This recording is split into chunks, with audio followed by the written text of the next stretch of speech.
কি আমাদের অধিকার এবং কি দায়িত্ব এটাই পালন করতে গিয়ে কথা বলেছিলেন। আপনি যে কন্ডন করেছেন এটা তো আপনি আগে বলেন নাই আমাদের। এটা জিজ্ঞেস করতে পারে যে আমি 3 দিন আগে বিল পাইনি, 7 দিন আগে নোটিশ পাইনি। মাদকদ্রব্য নিয়ন্ত্রণ সংশোধন বিল 2026 মহান সংসদে উত্থাপিত হলো। আমি এখন মাননীয় স্বরাষ্ট্রমন্ত্রী জনাব সালাউদ্দিন আহমদকে, আমি তো আগেই তো বলেছিলাম কারোর কোনো আপত্তি আছে কিনা, আপনি তো তখন আপত্তি করেননি কোনো। উত্থাপিত হয়ে গেছে, উত্থাপনের আগে আপত্তি করতে হয়। Is there any disorder? This is not the norm and practice, right honourable member. বিলটা উত্থাপনের, একটু বলি, বিলটা উত্থাপনের সময় উনি উত্থাপন করার পরে আমি লেফটের দিকে তাকিয়েছি, তখন কোনো আপত্তি থাকলে আপত্তিটা জানাতে হয়। It has been condemned. Thank you. একটা বলেছেন, আমি একটু বিলের দিকে অগ্রসর হই, এটা আসলে নর্মটাকে আমরা ভাঙতে চাই না, এরপরে আপনি কথা বলার সুযোগ পাবেন। Thank you. সংসদে নোটিশটা দেওয়ার সময় রুলস 75 সাবসেকশন 1 অনুসারে সময় খণ্ডনের জন্য আপনার কাছে আমি চিঠি পাঠিয়েছি বিধি মোতাবেক নোটিশের। আপনি দয়া করে খণ্ডন করেছেন। উত্থাপনের বিরোধিতা করলে, আপত্তি থাকলে বিধি মোতাবেক বললে আলোচনা করা যেত। তা এখন আমরা রুলস ভায়োলেট করার কোনো প্রয়োজন নেই। মাননীয় সদস্য, আমরা যখন বিলটা বিবেচনার্থে গ্রহণ করব, প্রস্তাব করব, তখন আপনি তখন বিরোধিতা করতে পারবেন, বক্তব্য দিতে পারবেন, সুযোগ আছে। আর আইন মন্ত্রণালয়ের সম্পর্কিত যে স্থায়ী কমিটি আছে, সেখানে বিলটা পরীক্ষা নিরীক্ষা করে রিপোর্ট প্রদানের জন্য আমি এখন প্রস্তাব করব। সেখানে আপনারা অনেকেই সদস্য আছেন, ওখানেও আপনাদের মতামত দিতে পারবেন। রিপোর্ট প্রদানের পরেও অবিলম্বে বিবেচনার্থে গৃহীত করার জন্য যে প্রস্তাব দেব, তখনও আলোচনা করতে পারবেন। আমরা চাই এই জাতীয় বিলগুলো সমাজের বৃহত্তর স্বার্থে আলাপ আলোচনার মধ্য দিয়ে সবাই একটা শক্তিশালী আইন প্রণয়ন করি। বিরোধী দলীয় নেতা। স্পিকার, আপনাকে ধন্যবাদ। আপনি এটা আপত্তির জন্য, তাই তো? আমি কি বলি একটু শুনতে দেন? জি প্লিজ। আপনাকে ধন্যবাদ আমাকে সুযোগ দেওয়ার জন্য।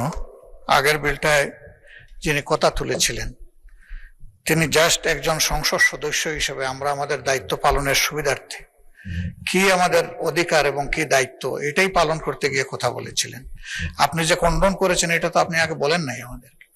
আপনি আমাদেরকে তাকিয়েছেন, এই তাকানোটা আমরা হয়তো সবাই খেয়ালও করিনি। তো বিলগুলা এখন কোনো ইমার্জেন্সি না, কিন্তু এটা প্রয়োজন জাতির জন্য। সেই বিল আসার আগে পদ্ধতি সবকিছু অনুসরণ করার সমস্যাটা কোথায়? আমাদেরকে আগে 133টা অধ্যাদেশের ব্যাপারে যখন বিল আকারে এসেছে তখন সময়ের কনস্ট্রেইন ছিল, এখন তো সেটি নেই। তাহলে এখন আমরা কেন পদ্ধতিটা মানছি না? আমরা মানলেই তো আমাদের জন্য সুবিধা হয়।